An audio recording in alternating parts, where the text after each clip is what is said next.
estou tendo aqui o prazer de bater um papo com o senador Álvaro Dias, líder do PSDB no Senado, ex-deputado, ex-governador, senador pelo Paraná, uma das mais importantes lideranças tucanas nesse país. Senador, no bloco anterior, eu deixei uma pergunta no ar e quero retomá-la. O caso de São Paulo. Sei. O que aconteceu com o Serra? Por que ele perdeu a dianteira para o Russomano e está brigando aí com Fernando Haddad? Eu fiz essa análise, eu creio, já no bloco anterior. Né? Esse fenômeno, sentimento do eleitor eventual, né? Circunstancial, nesta hora. Porque cada eleição tem uma história diferente da outra. Você se lembra da eleição do Collor.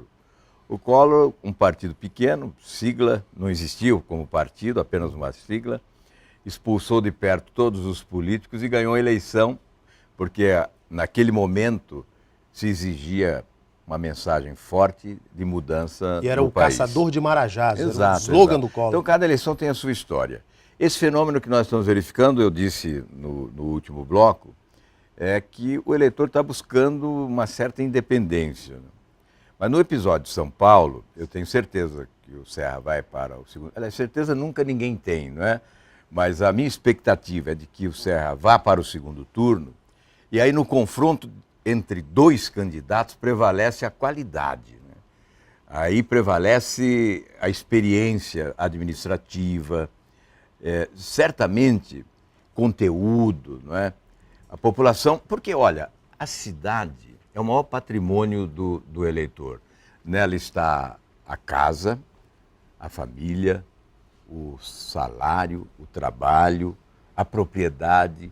Então há que se escolher sempre o melhor para administrar o patrimônio que é nosso. Então não tenho nenhuma dúvida que se o Serra chegar ao segundo turno, acredito que chegue, pesquisa Datafolha, ele vai para o segundo turno, pelo menos até agora, estaria no segundo turno, e no segundo turno, no confronto direto, eu creio que ele ganha a eleição. Talvez não faça os 73% de votos que ele fez aqui em Rio Branco, na eleição de presidente, mas o suficiente para vencer as eleições de São Paulo, eu acredito. Pergunta aqui dos internautas para o senhor. Olha aqui. Ó. Senador, pergunta do Willamis França. Senador, dizem que se Bocalhon ganhar a prefeitura de Rio Branco, não existirá ajuda do governo federal. Que garantias o PSDB pode dar para a gestão de Bocalhon caso ele seja eleito prefeito da capital? Boa noite. Olha, foi aquela questão que a gente debateu até no bloco anterior. É um discurso antigo, superado, né? Isso que e até menospreza o eleitor, desrespeita o eleitor, porque o dinheiro público não tem o carimbo do partido político de quem está no poder. O dinheiro público vem sem carimbo. Para ser aplicado em benefício da população. Então, esse é um discurso que merece uma rejeição pronta do eleitor. O candidato que faz esse discurso não merece o voto do eleitor. Então, eu imagino, Fernando Henrique era presidente da República do PSDB. O Jorge Viana era governador do Acre, do PT. Não era do PT? Exatamente, do PT até hoje. E o Acre foi o estado que percentualmente recebeu mais recursos do governo federal. Então, é uma demonstração de que se governa de forma responsável, ética, respeitando o cidadão que paga imposto. Ele fez uma pergunta também sobre o mensalão, mas essa eu já lhe fiz, sobre essa questão de negar a existência do mensalão. E eu quero lhe fazer uma pergunta. No outro bloco, eu lhe perguntei se o Tião Bocalhon, na sua opinião, vai ganhar no primeiro turno. O senhor não me respondeu. Eu acho que vai. Você acha que acho vai? Que vai pelo que eu senti hoje, nessa carreata e presença da população, apoiando o Tião Bocalhon, e pelas pesquisas internas que o partido realiza aqui, que a campanha do Tião Bocalhon realiza em Rio Branco. Então, são pesquisas que colocam o Tião Bocalhon na dianteira já no primeiro turno. O senhor não acredita? Essas não são pesquisas publicadas, mas o senhor não porque elas acredita são pesquisas nos números para orientar. Do Ibope? O senhor não acredita? Aliás, quem pode dizer melhor é o povo do Acre, de Rio Branco, porque o Ibope já errou muito aqui, né, em eleições passadas. Você mesmo pode depois divulgar os erros do Ibope aqui. A melhor pesquisa mesmo é no dia 7 de outubro, é lá, na maquininha, não é? Deixa eu lhe fazer uma pergunta sobre a CPI dos Correios, quando surgiu o escândalo do mensalão, do Mensalão, aquele vídeo do diretor dos Correios do PTB, do Roberto Jefferson, recebendo aquele pacote de dinheiro, que ficou marcado na história política brasileira. O senhor chegou a pedir o impeachment do presidente Lula, à época, mas nem os partidos de oposição o apoiaram. Não. O que houve, né? Era a popularidade muito grande do presidente? No dia que o Duda Mendonça esteve na CPI e disse claramente que recebeu o dinheiro num paraíso fiscal depois da eleição, quando Lula já estava na presidência, como pagamento de serviços prestados na campanha do presidente, e que recebeu muito mais do que foi declarado à Justiça Eleitoral, é evidente que nós tínhamos todos os elementos para instaurar o processo de impeachment. Eu deixei a reunião da comissão, fui à tribuna do Senado e propus o impeachment. Depois, na conclusão dos trabalhos da CPI, apresentei um relatório paralelo propondo o impeachment do presidente por crime de responsabilidade. E, infelizmente, o que prevaleceu foi a tese de que não havia apelo popular. O presidente não estava tão popular naquele momento, em agosto de 2005, foi o momento de menor popularidade do presidente. As entidades também não se agitaram, como no processo contra o Collor. Eu me lembro até hoje daquela imagem, né, fotografada de os presidentes das entidades OAB, ABI, CNBB e outras, caminhando na direção do Congresso Nacional e protocolando na mesa da Câmara dos Deputados o pedido de impeachment do presidente Collor. Isso não se fez com fatos até mais graves do que aqueles que foram recolhidos no período Collor. A diferença foi a popularidade de cada um. Collor enfrentou uma oposição nas ruas, dos caras pintadas, etc. E Lula, mesmo com a popularidade menor, ainda gozava de grande prestígio. Exato. Esse foi o argumento. Agora, a obrigação era protocolar o pedido, instaurar o processo. A própria oposição não teve confiança. A oposição não quis nem mesmo assinar o meu voto. É verdade. Eu fiquei isolado, ficou isolado nessa tentativa. Eu acho que foi um equívoco histórico. Foi o maior equívoco da oposição. Hoje, a revista Veja faz menção, nas últimas reportagens, à efetiva participação do presidente Lula em afirmações de Marcos Valério, ainda não confirmadas pelo mesmo, mas segundo fontes da revista, Marcos Valério teria dito que o presidente Lula era o gestor do Mensalão. E há gravações, enfim, essas gravações e aí, o ainda senhor acha não que foram... Lavou a sua alma esse tipo de informação que a revista traz? Como é que... Não é uma questão de lavar a alma, não. Comprova que havia correção naquela providência, né? Que era uma providência necessária. E a oposição anunciou há poucos dias que aguarda apenas a conclusão do julgamento do Mensalão pelo Supremo para protocolar, junto ao Procurador-Geral da República, uma representação. Por outro lado, já que Lula foi talvez leniente, condizente com alguns desmandos no seu governo, a presidente Dilma, por outro lado, não tem sido bastante dura no combate à corrupção, já demitiu 6 ministros e tem sido bastante dura quando se posiciona. O senhor não acha que ela, por esse lado, ela tem sido bem mais rígida do que o presidente Lula? Essa é a versão que passaram ao Brasil, mas não é a versão verdadeira. E qual é a versão? Ela foi advogada de defesa de todos os ministros que caíram até o último segundo da presença deles no governo.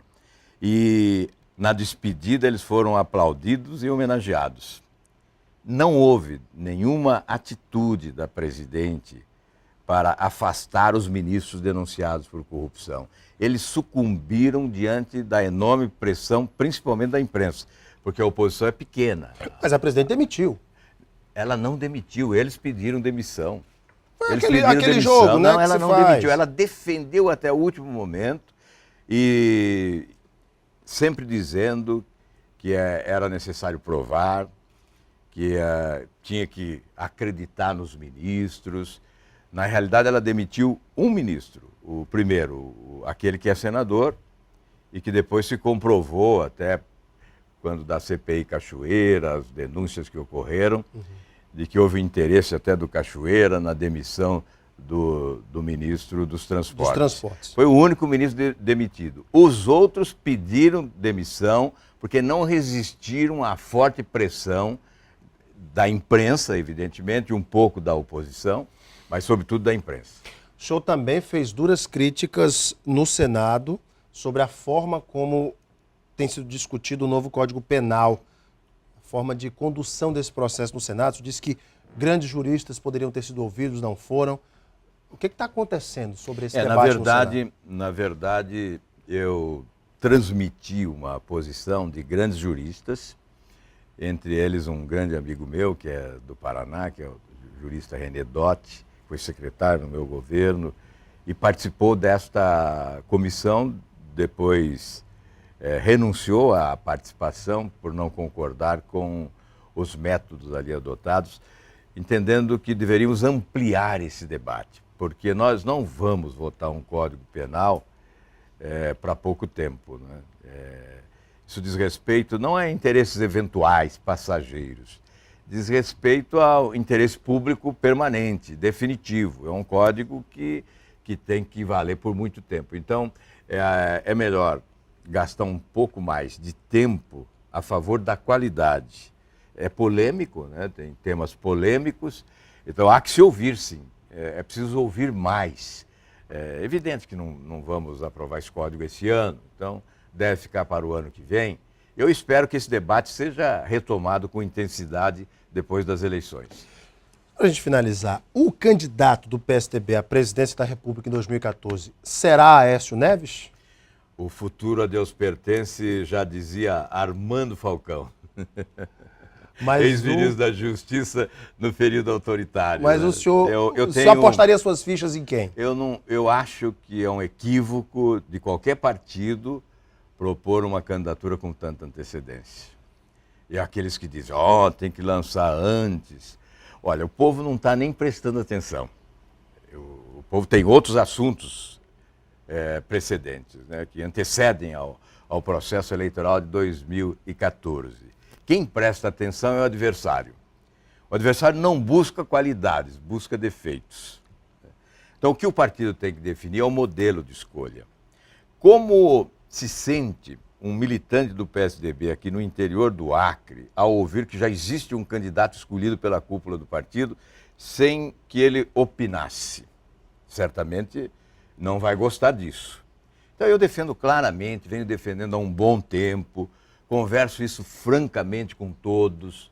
Não é hora de definir candidato, é hora de definir o modelo de escolha.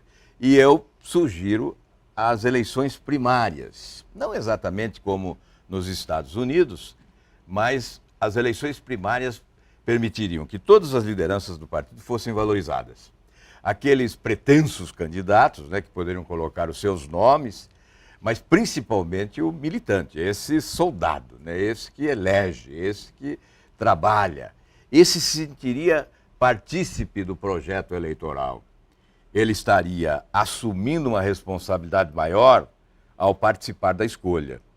E nós teríamos também a possibilidade de, no debate das primárias, encontrar o melhor discurso para o partido, a melhor proposta. Portanto, o partido se organizaria. Imagine você lançar uma campanha, filie-se ao PSDB e escolha o candidato a presidente da República. Interessante. Filiação em massa, todos os postulantes trabalhando para filiar, organizar o partido, dar força ao partido e, sobretudo, respeitar. Porque os partidos hoje são siglas exatamente por isso. Os programas não são conhecidos, não são sequer conhecidos. As ideologias muito menos respeitados, né? Tem gente do Partido Comunista que é de extrema direita, ele não tem a menor ideia do que significa o programa do seu partido, né? E é evidente que essas pessoas, esses militantes, são convocados apenas para bater palma no dia da convenção, quando a cúpula já indicou, é este e acabou, né? Então é evidente que aí não há entusiasmo. Depois chega a campanha, não vê entusiasmo e reclama.